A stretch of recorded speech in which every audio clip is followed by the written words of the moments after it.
ప్రియమిత్రులకు శుభోదయం. ఈ భగవంతుని సృష్టిలో అంతా విచిత్రంగానే కనిపిస్తుంది. మనం ఉన్నంతకాలం అందరూ మనవాళ్ళేను అనేటటువంటి భ్రాంతి మన చుట్టూ కమ్ముకుని ఉంటుంది. అందరికీ మనం కావాల్సిన వాళ్ళమే. ఎప్పుడు ఎవరు కావాలంటే వాళ్ళు మన వెనకాల ఉంటారు, మనకు సహాయం చేస్తారు అనిపిస్తూ ఉంటుంది. కానీ కాలము సమీపించినప్పుడు ఇవేవి కూడా మనతో రావు. అప్పుడు భగవంతుడు ఒక్కడే మనకు గుర్తొస్తాడు. జీవుని వేదన అప్పుడు మొదలవుతుంది. మహాభాగవతంలో మనకు గజేంద్ర మోక్ష ఘట్టం ఇదిగో మనం చెప్పుకుంటున్నటువంటి సందర్భానికి చక్కగా సరిపోయినట్టు అతికినట్టు కనిపిస్తుంది. 10 లక్షల కోట్ల ఆడ ఏనుగులకు అధినాథుడిగా ఉండి వివిధమైనటువంటి విహారాలతో తన యొక్క జీవితాన్ని కొనసాగిస్తూ ఉన్నటువంటి గజేంద్రుడు ఒక రోజున కాలము కలిసిరాక మకరానికి చిక్కాడు. ఆ మకరము కూడా ఈ కరిని అంటే ఏనుగుని నీటిలోకి లాగుతుంది. నేను బలవంతుణ్ణి కాబట్టి దాన్ని తేలిగ్గా బయటికి లాగేస్తానులే అనుకున్నాడు గజేంద్రుడు. కానీ కుదరలేదు. ఎంతసేపు ప్రయత్నించినా కానీ, ఎంతకాలము ప్రయత్నించినా కానీ, ఎన్ని వందల సంవత్సరాలు ప్రయత్నించినా కానీ ఆ కరి మకరల పోరాటం కొనసాగుతూనే ఉంది. 1000 సంవత్సరాలకు పైగా ఆ తీవ్రమైనటువంటి పోరాటం జరిగింది. అప్పుడు ఆ గజేంద్రునిలో వేదన ప్రారంభమైంది. ఏ రూపంబున దీని గెల్తునిట ఇమీదే వేల్పు బంజింతింతు నెవ్వారించిరుదు నెవ్వరడ్డమిక నివ్వారి ప్రచారోత్తమున్ వారింపందగు వారలెవ్వరు. అప్పటికి తాను ఏకాకిని, తన వెంట ఉన్నటువంటి ఒక శక్తి వేరే ఉంది, వీళ్ళెవరూ కాదు, ఈ 10 లక్షల ఆడ ఏనుగులు కూడా తనను కాపాడలేవు అని, ఏ విధంగా నేను ఈ మకరాన్ని అంటే ఈ మొసల్ని గెలుస్తాను, నాకు ఇప్పుడు ఎవరు దిక్కు, నేను ఎవరిని పిలవాలి, ఎవరు నాకు అడ్డం పడతారు అనేటటువంటి సందేహానికి నెమ్మదిగా ప్రవేశించింది నా గజేంద్రుని యొక్క మనస్సు. అనేకమైనటువంటి ఏనుగుల సమూహాలు 10 లక్షల కోట్ల ఆడ ఏనుగులకి అధినాథుడిగా ఉండి గంధపు చెట్ల నీడల్లో హాయిగా తిరగకుండా ఇక్కడికి ఎందుకు వచ్చాను రా భగవంతుడా, నాకు భయం కలుగుతోంది, నా గతి ఏమైపోతుందోను అనుకుంది. అప్పుడే అసలు భగవంతుడు అనేవాడు ఎలా ఉంటాడో తెలియనటువంటి అహంభావం నుంచి జీవునిలో వేదన మొదలయ్యింది. భక్త రామదాస్ చెప్పినట్టుగా ముప్పున కాలకింకరులు ముంగిటికొచ్చిన వేళ అంటాడు ఆ మహానుభావుడు. అలాగే తనకి ప్రాణభయం కనిపిస్తోంది కళ్ళ ముందు. అప్పుడు భగవంతుడు ఎలా ఉంటాడో తెలియకపోయినా కానీ భగవద్ధ్యానం ప్రారంభించాడు గజేంద్రుడు. అదే జీవుని వేదనలో తొలి దశ. ఎవ్వని జనించు జగమెవ్వడి లోపల నుండు లీనమై ఎవ్వని ఎందుడిందు పరమేశ్వరుడెవ్వడు మూల కారణం వెవ్వడనాది మధ్యలయుడెవ్వడు సర్వము దానయైన వాడెవ్వడు వాని ఆత్మభౌ ఈశ్వరునే శరణంబు వేడదన్. ఈ లోకంలో ఎవడి మూలంగా ఈ లోకం ఆవిర్భవిస్తోందో, ఎవరితో కలిసిపోతుందో, ఎవరి లోపల ఇది లీనమవుతుందో, ఎవడు పరమాత్ముడో, ఎవడు ఈ విశ్వానికి మూలకారకుడో, ఎవడు అన్నీ తానే ఉంటున్నాడో అటువంటి భగవంతుణ్ణి నేను శరణ వేడుతున్నాను. ఎవడు అనే ప్రశ్న వేసింది. ఇంకా ఎవరో తెలియలేదు. ఎవడో ఉన్నాడు, ఒక సూపర్ పవర్. ఒక పరి జగములనే వెలినిడి ఒక పరి లోపలికి కొనుచు ఉభయము తానై సకలార్థ సాక్షియగునయ్య కలంకుని నాత్మమూలు నర్దిదలంతున్. ఒక్కొక్కసారి ఈ లోకాలని సృష్టి చేసి ఇంకొకసారి తనలో కల్పించుకుంటూ ఈ రెండూ కూడా తానై అన్ని విషయాలని ఆలోకిస్తూ ఆత్మలకు ఆత్మ అయినటువంటి ఆ పరమాత్ముడు నాకు ఇప్పుడు కావాలి, ఆయన నేను ధ్యానం చేస్తున్నాను అంది. లోకంబులు లోకేశులు లోకస్థులు తెగిన తుదిన లోకంబగు పెంజీకటి కవ్వలనెవ్వడు నిల్చు. శాశ్వతంగా ఈ లోకాలు లోకేశులు అన్నీ కూడా, అంటే లోకాలు లోకాలను పాలించేవాళ్ళు లోకంలో ఉండేవాళ్ళు అందరూ నశించిన తర్వాత కూడా ఆ చీకటి ఆ యుగాంతంలో ఎవడైతే అఖండ రూపంతో ప్రకాశిస్తూ ఉంటాడో అటువంటి భగవంతుడు నాకు ప్రత్యక్షమవ్వాలి.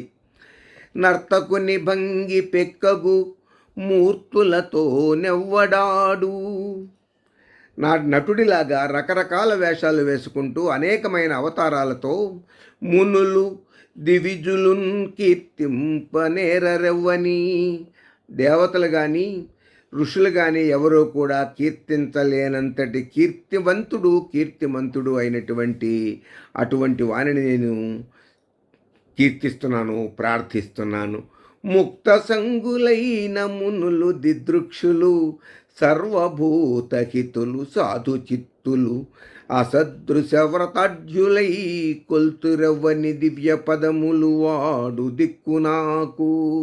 ఇంకా అసలు ఎవడు అనేటటువంటిది ఇంకా తెలుసుకోలేకపోతుంది ఆ జీవి. ముక్త సంగులైన మునులు దిదృక్షులు, ప్రపంచ సంబంధాలను వదిలివేసినటువంటి మునులు, భగవంతుణ్ణి చూడాలి అనే కోరికతో ఉన్నవారు, అన్ని ప్రాణులకు మేలు కోరేవారు, మంచి మనసు కలవాళ్ళు, సాటి లేని వ్రతాలు ఆచరించేవాళ్ళు ఎవరి పాదాలను సేవిస్తాడో అటువంటి దేవుడే నాకు ఆధారం అవ్వాలి. భవము దోషంబు రూపంబు కర్మంబు నాహ్వయమును గుణములెవ్వనికి లేవు. పుట్టుక మరణించటం అనేటటువంటివి, ఆకారము అనేది, పేరు అనేది ఏవి కూడా గుణములు కూడా లేనటువంటి వ్యక్తి ఎవరో అటువంటి భగవంతుణ్ణి నేను ప్రార్థిస్తాను. శాంతునకు అపవర్గ సౌఖ్య సంవేదికి నిర్వాణ భర్తకు నిర్విశేషునకు ఘోరునకు గూఢునకు గుణధర్మికి సౌమ్యునకధిక విజ్ఞానమయునకు. శాంతస్వరూపుడు, మోక్షానికి అధిపతి, ఆనందానికి ఆలవాలం, స్వపర భేదం లేనివాడు, దుష్టులకు భయంకరుడు, సంసారబద్ధులకు అందనివాడు, గుణములు ధర్మము కలిగినవాడు, సరళ స్వభావమైనటువంటి కలిగినవాడు, విశేష జ్ఞానుడు, అన్ని ఇంద్రియాల కార్యాలు చూసేటటువంటి వాడు, నిఖిల కారణునకు నిష్కారుణునకు నమస్కరింతు నన్ను మనుచు కొరకు. ఏ కారణము లేకుండా, ఎటువంటి బీజము లేకుండా గొప్పవాడైనటువంటి ఆ స్వామిని నేను ప్రార్థిస్తున్నాను నన్ను కాపాడమని. యోగాగ్నిదగ్ధ కర్ములు యోగీశ్వరులే మహాత్మునుండెరుగక సద్యోగ విభాసిత మనముల బాగుగా వీక్షింతురట్టి పరము భజింతున్. యోగీంద్రులు యోగమనే అగ్నితో తమ యొక్క పూర్వ కర్మలను కాల్చివేసి ఇతరమైనవి తలంచకుండా ప్రకాశించే తమ మనసులోకి ఏ మహాదేవుణ్ణి చూస్తూ ఉంటారో అటువంటి ప్రభువుని నేనిప్పుడు ప్రార్థిస్తున్నాను. సర్వాగమాంనాయ జలధికి నపవర్గమయునికి ఉత్తమ మందిరునకు గుణ లయోద్దీపిత గురుమానసనుకు సంవర్తిత కర్మ నిర్వర్తితునకు దిశలేని నాబోటి పశువుల పాపంబులడచువానికి సమస్తాంతరాత్మునకును.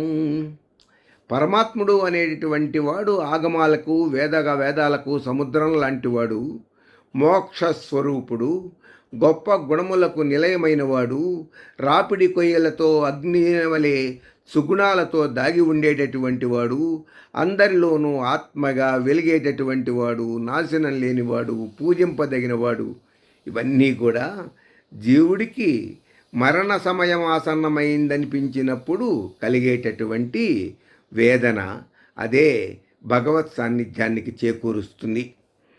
పావకుండగ్నుల భానుండు దిప్తుల నిబ్బంగి నిగుడింతురెట్లడంతురు ఆక్రియ నాత్మ కథావళి చేత బ్రహ్మాదుల వెల్పుల అఖిల జంతు గణముల జగముల ఘన నామ రూప భేదములతో మొరయించి తగ నడంచు నెవ్వడు.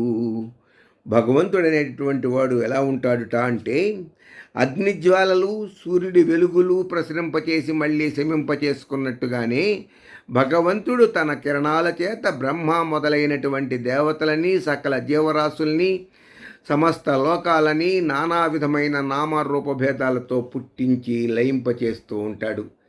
అంతకుముందు వరకు అహంభావంతో విర్రవీగిపోయి సాగినంతకాలం తన ఎంతవాడు లేడని సాగకపోతే చతికిలబడి కూర్చుందురు అన్నాడు ఒక కవి. అంతవరకు కూడా ఎవ్వడూ లేడు అనుకున్నటువంటి గజేంద్రుడికి ఒక్కసారిగా ఆత్మజ్ఞానం కలిగింది. కలడందురు దీనులయడ కలడందురు పరమయోగి గణముల పాలన్ కలడందురన్ని దిశలను కలడు కలండనెడువాడు కలడో లేడో. పైపద్యం వరకు ఎవడైతే ఉంటాడో అనుకున్నటువంటి గజేంద్రుని యొక్క మనస్సు ఒక్కసారిగా రెండవ దశకు దిగజారింది అనాలా, లేకపోతే పై దశకు అధిరోహించింది అనాలో ఆలోచించుకోండి. కలడందురు దీనులయడా, దేవుడు ఆర్తులైన వారి వెంట ఉంటారంటారు, ఉత్తములైన యోగుల చెంత ఉంటాడంటారు, అన్ని దిక్కుల్లోనూ ఉంటాడు అంటారు, ఉన్నాడు అంటున్నారు. అసలు ఉన్నాడా లేడా అంది. కలుగడే నా పాలి కలిమి సందేహింప కలిమిలేములు లేక కలుగువాడు. భగవంతుడి యొక్క ఉనికి అనుమానించడం ఎందుకు, అసలు ఉన్నాడాయన. కలుగడే నా పాలి కలిమి సందేహింపక కలిమిలేములు లేక కలుగువాడు. ఐశ్వర్యము పేదరికము అనేవి లేకుండా అందరినీ సమానంగా చూసే ఆ పరమాత్మ నన్ను కాపాడలేడా? నా కడ్డపడరాడే నలిసవన సాధువుల చేబడిన సాధుల అడ్డపడేడువాడు. దుర్మార్గులు పీడిస్తూ ఉంటే హే ప్రభు అని ప్రార్థిస్తే అడ్డపడి వాళ్ళందరినీ సంహరించి కాపాడతాడని చెబుతున్నారే, అటువంటి ప్రభువు నన్ను కాపాడలేడా? చూడడే నా పాటు చూపుల చూడక చూచువారల కృపజూచువాడు. బయట చూపుల్ని వదిలి తననే చూసేవారిని దయతో చూస్తాడని చెబుతున్నారే, అటువంటి ఆ రక్షకుడు, కృపా దయామయుడైనటువంటి వాడు, కృపను చూపించేటటువంటి వాడు నా వంక చూడరా? లీలతో నా మొరాలింపడే మొరగుల మొరలిరింగుచు తన్ను మురుగువాడు. దీనుల మొదలుకొని తన్ను తానే మరిచిపోతూ తన మొరలన్నింటినీ వింటూ అన్ని రూపాలుగా అతన్నే చూస్తూ అతన్నే ఊహించుకుంటూ అతని నడుమునే తిరుగుతూ అతడే తనవాడు అనుకునేటటువంటి అనేక మందిని కాపాడినటువంటి ఆ పరమాత్మ నన్ను కాపాడలేడా? అఖిల రూపముల్ తన రూపమైన వాడు, ఆది మధ్యాంతములు లేక అడరువాడు. అన్నీ కూడా తనే అయినవాడు, మొదలు పుట్టుక మరణము అనేటటువంటివి లేకుండా ఉన్నవాడు, భక్తజనుల దీనుల పాలివాడు. భక్తులైనటువంటి వాళ్ళకి, దీనులైనటువంటి వాళ్ళందరినీ కూడా కాపాడేటటువంటి ఆ కృపాకృత రసాత్మకుడైనటువంటి వాడు ఆ ప్రభువు నా మొర వినడా, నా బాధ చూడడా, నన్ను దయతలచడా, తొందరగా రాడా అంటోంది గజేంద్రుడు. విశ్వకరు విశ్వదూరుని విశ్వాత్మకు విశ్వవేద్యు విశ్వున విశ్వున్ శాశ్వతు నజు బ్రహ్మ ప్రభునీశ్వరునిన్ పరమ పురుషునే భజింతున్.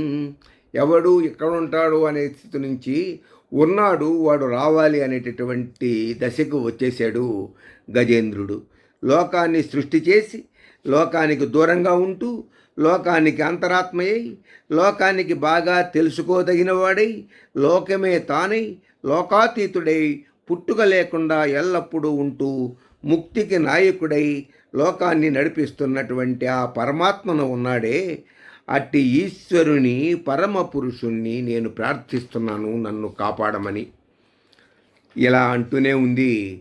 కానీ సంవత్సరాలు 1000 సంవత్సరాల పోరాటం, శక్తి అంతా కూడా ఉడిగిపోతుంది, బలం పెరుగుతోంది. స్థానబలం పెరిగినటువంటి మకరి లోపలికి లాగుతూ ఉంటే చివరికి దీనావస్థకు అంటే 3వ దశకు వచ్చేసింది. లా ఒక్కింతయు లేదు ధైర్యము విలోలంబయ్యే ప్రాణంబులున్ టావుల్దప్పెను మూర్ఛ వచ్చే. ప్రభు, అయిపోతున్నాను నేను, ఇంకా నాకు ఈ లేదిగా బతికే అవకాశం కూడా కనపట్టలేదు. శక్తి అంతా కూడా పూర్తిగా నశించిపోయింది. ఇంతకాలము నీవెవరో తెలియక, నిన్ను ప్రార్థించక, సమయం వచ్చినప్పుడు నిన్ను పూజలు చేయక నేను ఎన్నో తప్పులు చేశాను. కానీ ఇప్పుడు తెలుస్తోంది నాకు, లా ఒక్కింతయు లేదు, నాలో శక్తి మొత్తము కూడా నశించిపోతుంది. ధైర్యము విలోలంబయ్యే, ఎప్పుడైతే శరీరంలో ధైర్యం తగ్గిపోతుందో పిరికివాడుగా మారిపోతాడు, రక్తం నీరుగా మారిపోతుంది. ఇంకా నేను మరణించడం ఒక్కటే నాకు మిగిలి ఉంది. ధైర్యము విలోలంబయ్యే ప్రాణంబులున్ టావుల్ తప్పెను, ప్రాణాలు కూడా ఉన్న ప్రదేశం నుంచి మారుతున్నాయి అన్నాడు. అంటే నెమ్మది నెమ్మదిగా ప్రాణాలు పైకి పోవటానికి, ప్రాణాలు లేచిపోవటానికి సిద్ధపడుతున్నాయి. మూర్ఛ వచ్చే, మరణానికి ముందుగా వచ్చేటటువంటిది ఇక స్పృహ కోల్పోవటం, అది కూడా వస్తున్నట్టుగా నాకు తెలుస్తుంది. తనువుండస్యన్ శ్రమం బయ్యడిన్, శరీరం కూడా అలసిపోయింది, శరీరం అంతా సురుక్కిపోయింది, అలసట వచ్చేస్తోంది. నీవే తప్ప ఇతప్పరం బెరుగను, ఎప్పటికొచ్చాడండి. ఇక నువ్వు తప్పితే నన్ను కాపాడేవాడు మరెవడున్నాడయ్యా, నువ్వే నన్ను కాపాడాలి. నీవే తప్ప ఇతప్పరం బెరుగా, ఆ దశ వస్తేనే భగవంతుడు వస్తాడు. నన్ను పిలవలేదు కదా, నేను ఎందుకు రావాలి అనుకుంటాడట ఆయన. నీవే తప్ప నితప్పరం బెరుగా మన్యం పందగుందీను నిన్, ఈ దురదృష్టవంతుణ్ణి, ఎన్నాళ్ళు కూడా నిన్ను మర్చిపోయినటువంటి దరిద్రుడున్నాడే, ఈ దరిద్రుణ్ణి నీవే తప్ప ఇతప్పరం బెరుగ మన్యం పందగుదీను నిన్, రావే ఈశ్వర కావవే వరద సంరక్షింపు భద్రాత్మకా. లా ఒక్కింతయు లేదు ధైర్యము విలోలంబయ్య ప్రాణంబులున్ టావుల్ దప్పెను మూర్ఛ వచ్చే తనువుండస్యన్ శ్రమం బయ్యడిన్. నీవే తప్ప ఇతప్పరం బెరుగా మన్యం పందగుదీను నిన్, రావే ఈశ్వర కావవే వరద సంరక్షింపు భద్రాత్మకా. రావయ్యా, వరాలిచ్చేవో ప్రభువా, కరుణించవయ్యా. కృపాంబోనిధి, కృప అనేటటువంటి సముద్రంలో ఉన్నటువంటి వాడా, పుణ్యాత్ముడా, నన్ను కాపాడవయ్యా అన్నాడు. వినుదట జీవుల మాటలు, అయ్యా ఎప్పుడు ఎక్కడ ఉన్నావా ప్రభు అంటే ఆ అనేటటువంటి నీవు ఓయని పిలిచితే పలుకుతావట అంటాడు. అందుమూలంగా వినుదట జీవుల మాటలు, ప్రాణులు ఒక్కసారి పిలిస్తే నువ్వు వింటావట. చనుదట చనరాని చోట్ల, వెళ్ళలేని వెళ్ళకూడని వెళ్ళటానికి అవకాశం లేనటువంటి ప్రదేశాలకి, పోరాని చోట్లకు కూడా నీవు పోతావట. శరణార్థులకు అని పిలిచిన కనుదట, శరణ అనేటటువంటి వాడు గనక ఒక్కసారి పిలిస్తే ఓ అంటూ వస్తున్నాను అంటూ వస్తావుట కదా అన్నాడు. శరణార్థులకు ఎనుదట పిలిచిన సర్వము కనుదట, ఒక్కసారి పిలిస్తే అంతా నువ్వే తెలుసుకొని కాపాడదావటం కదా. సందేహమయ్య కరుణావార్ధి, ఇంత జ్ఞానం నీకెప్పుడు వచ్చింది? ఇంతకు ముందు అసలు లేదు కదా, అహంభావంతో విర్రవీగిపోయావు కదా అంటే, అది ఎవరో ఎప్పుడో చెప్పుకుంటూ ఉంటే అలా పోతూ ఒక చెవుతో వినేసేసి ఇది మనకు సంబంధం లేదులే అనుకుని వదిలేశాను ప్రభు. కానీ ఇప్పుడు తెలుస్తోంది అంటున్నాడు అని ఎక్కడుంది అట. ఆ మాటలోనే ఉంది. నీవు వినుదట జీవుల మాటలు చనుదట చనరాని చోట్ల శరణార్థులకో ఎనుదట. అట అంటంలోనే ఇవన్నీ నువ్వు చేస్తావు అని ఎప్పుడో ఎవరో ఎక్కడో చెప్పుకుంటూ ఉంటే విన్నానయ్యా. ఓ కమలాప్త, ఓ కమలాక్షుడా, ఓ వరదా, ఓ వరదుడా, యో ప్రతిపక్ష విపక్ష దూరాం, శత్రువులపైన కూడా వైరం లేకుండా ఉండేటటువంటి వాడా, కుయ్యో నా మొర వినవయ్యా, కవియోగి వంద్యం, కవుల చేత యోగుల చేత కూడా నమస్కరించబడేటటువంటి వాడా, సుగుణోత్తమ ఉత్తమ గుణములు కలిగిన వాడా, ఓ శరణాగతామరానోక, శరణు వేడిన వారి యక్కి కల్పవృక్షము వంటి వాడా అంది. ఇప్పుడు తెలిసిందండి, ఇక ఆయన తప్పితే నన్ను కాపాడేటటువంటి ప్రభువు లేడు. కృపారసాత్మకుడైనటువంటి ప్రభువు ఆయన ఒక్కడేను.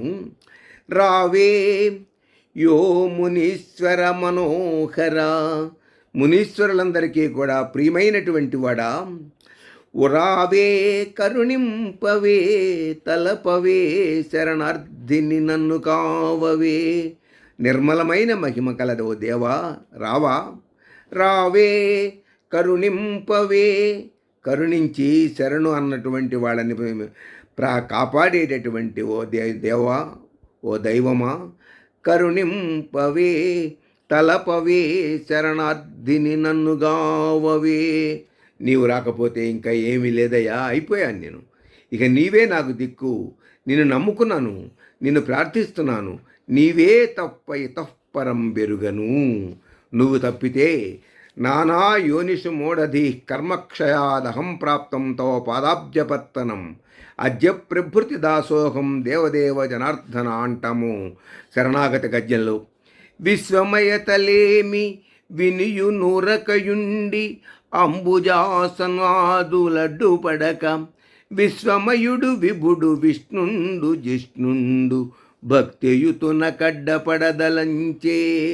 అదండి చివరికి ఏమిటి అంటే, ఈ విధంగా జీవుడు వేదనపడి చివరికి సాగిలపడి శరణుపడి నేను చచ్చిపోతున్నానయ్యా, నువ్వు రాకపోతే నేను పోతాను అని ప్రార్థిస్తూ ఉంటే, అప్పుడు బ్రహ్మాది దేవతలు ఎవరికీ కూడా విశ్వమయతలేమి, విశ్వమంతా నిండి ఉండేటటువంటి గుణము మిగతా దైవాలు ఎవరికీ కూడా లేదు. కాబట్టి ఊరక ఉండిరి, వాళ్ళందరూ కూడా విన్నారు, పాపం అనుకున్నారు, చూసి వెళ్ళిపోతున్నారు.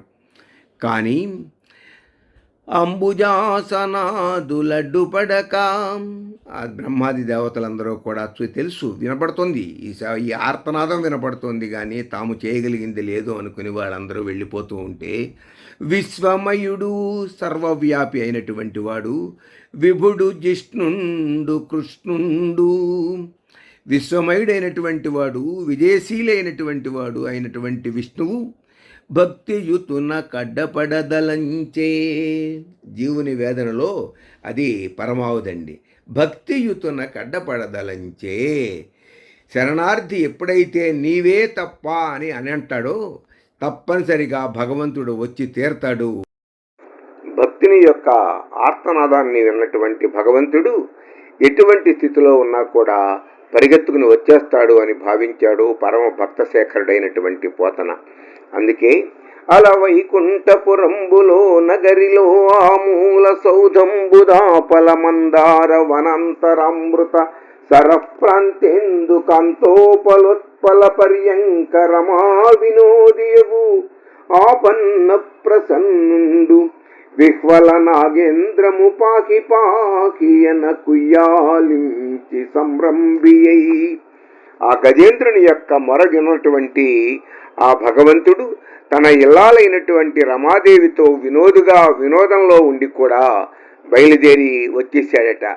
సిరికించెప్పడు శంఖచక్రయుగమున్ చేదోయి సంధింపడు అన్నాడు పోతన.